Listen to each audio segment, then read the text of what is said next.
আমরা দেশে ন্যায় বিচার, সুশাসন, গণতন্ত্র এবং জনগণের নিরাপত্তা, আইন শৃঙ্খলার উন্নতি এবং যে বাজেট দিয়েছে সে বাজেটের মাধ্যমে যে কর আরোপ করা হয়েছে, মধ্যবিত্ত শ্রেণী গরিব শ্রেণীর উপর যে চাপানো হয়েছে, ঘাটতি বাজেটের সুশাসন নাই, লুটপাট দুর্নীতির ব্যবস্থা করা হয়েছে, এই সব কিছুর মাধ্যমে যে জনজীবনে অসন্তোষ এবং অস্বস্তিকর অবস্থা, এক কথায় জনগণের যে আজকে নাবিশ্বাস, বাজেট পাশ হলে এটা আরো বাড়বে।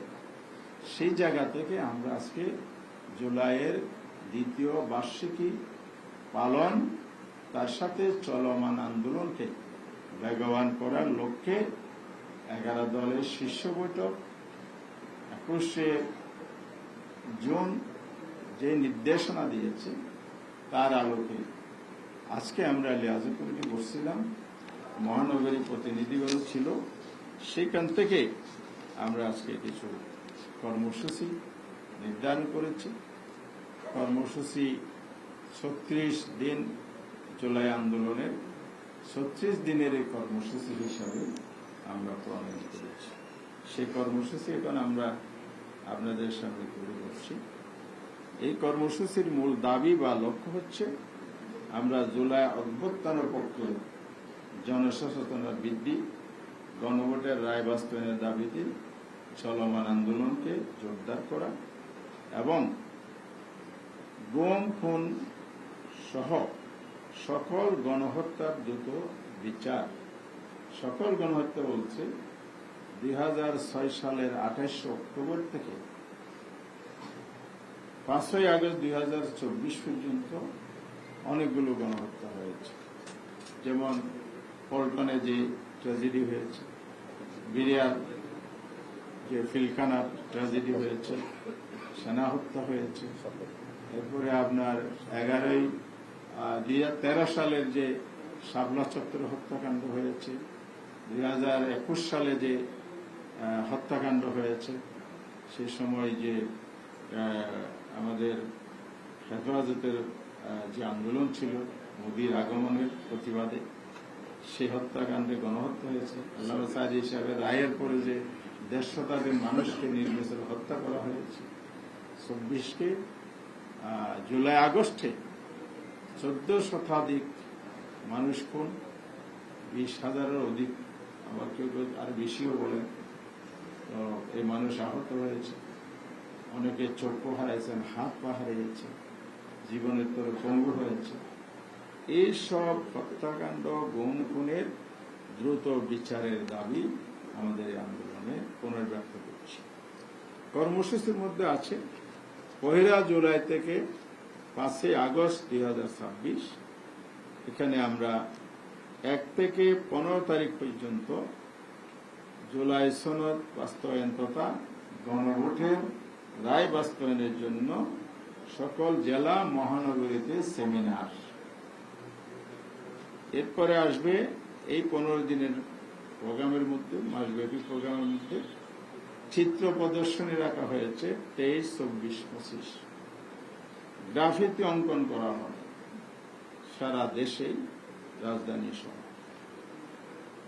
এরপরে রক্তাক্ত জুলাইয়ের যে স্মৃতি বিজড়িত ঘটনাস্থল, আপনারা জানেন রাজধানীর যাত্রাবাড়ি, পল্টন, শাহবাগ, ধানমন্ডি, মোহাম্মদপুর, উত্তরা, বাড্ডা, রামপুরা, মিরপুর, বিভিন্ন জায়গায় অসংখ্য ঘটনা ঘটেছে।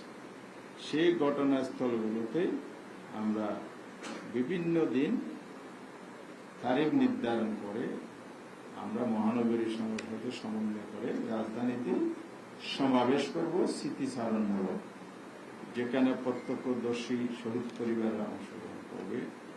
একইভাবে সারা দেশেও ঘটনাস্থলগুলো চিহ্নিত করে সেখানে আমরা জনগণকে নিয়ে সমাবেশে মিলিত হব।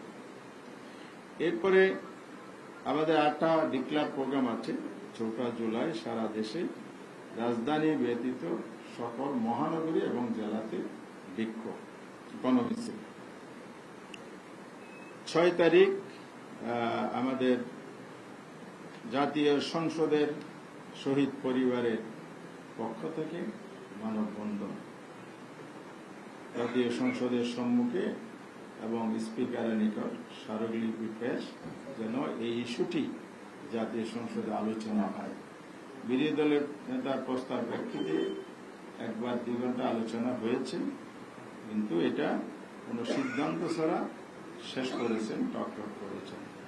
এই আলোচনা যেহেতু পুনরায় আনে কার্যকর পদক্ষেপ নেয়, বিশেষ করে সংবিধান পরিষদ গঠন করে যাতে জুলাই সনদ বা গণভোটের রায় বাস্তবায়ন করে। এরপরে আমরা 8 তারিখ এটা জাতীয় সেমিনার করব, সেটাও ঢাকাতে। আর ঢাকাটা তো 8 তারিখ, জেলাগুলো তারা তাদের সুবিধা মতো তারিখ নির্ধারণ করবে। এরপরে আমাদের 11 দলের যারা প্রোগ্রামে ইতিমধ্যে অংশগ্রহণ করেছে, 7টা প্রোগ্রাম আমরা নিয়েছিলাম বিভাগীয় সমাবেশ। তার মধ্যে 3টি সমাবেশ এখনো বাকি আছে। 11 তারিখ রংপুর, 27 তারিখ ময়মনসিংহ, আর 11 তারিখ রংপুর, 18 তারিখ বরিশাল বিভাগীয় শহর, 25 তারিখ সিলেট বিভাগীয় শহরে সমাবেশ অনুষ্ঠিত হয়। আমরা আরেকটা প্রোগ্রাম নিয়েছি, আমাদের নারীদের বিরাট একটা ভূমিকা ছিল জুলাই আন্দোলন, তার একটা আলোচনা সভা 20 জুলাই। এখানে নারী সংসদ সদস্য সহ দেশের গুরুত্বপূর্ণ নারী নেতৃত্বগণ উপস্থিত থেকে একটা আলোচনা সভা করবে। এরপরে আমরা 31 তারিখ জুলাই, সেদিন জুমাবার, সারা দেশে মসজিদ সমূহে দোয়া হবে আর ধর্মমত অনুযায়ী যাদের প্রার্থনালয়ে প্রার্থনা করার জন্য আমরা অনুরোধ জানাচ্ছি। 5 তারিখ আগস্টের রাজধানী সহ সকল জেলা, মহানগরী এবং উপজেলা পর্যন্ত সমাবেশ হবে।